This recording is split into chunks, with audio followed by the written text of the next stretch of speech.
Hello friends, তো cricket আড্ডার আরও একটি নতুন এবং এক্সক্লুসিভ ভিডিওতে আপনাদের সকলকে স্বাগত।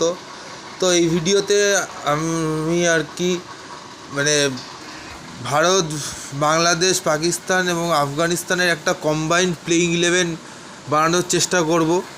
যদি ভারতবর্ষকে ভাগ না করা হতো তাহলে ভারতবর্ষে ভারতের ক্রিকেট টিমের কীরকম প্লেইং 11 হতো সেই নিয়ে মূলত এই ভিডিওতে আলোচনা করব।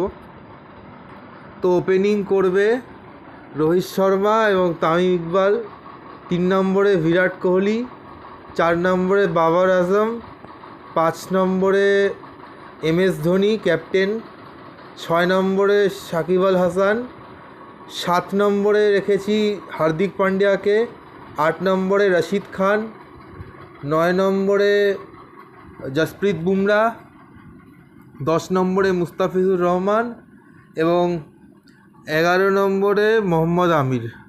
এবং ইম্প্যাক্ট প্লেয়ার হিসাবে রেখেছি দুজনকে, যদি ব্যাটিংয়ের প্রয়োজন পড়ে সেক্ষেত্রে সঞ্জু স্যামসনকে ইউজ করা যেতে পারে, অথবা যদি সেকেন্ড ইনিংসে বোলিং আসে সেক্ষেত্রে আমরা হাসান মাহমুদকে ইউজ করতে পারি অ্যাজ এ ডেথ বোলার। এই হচ্ছে একটা কাল্পনিক টিম বলা যায়।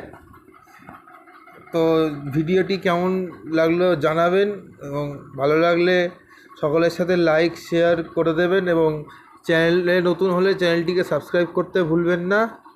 এরকম নতুন ভিডিওতে আপনাদের সাথে পরবর্তীকালে দেখা হবে।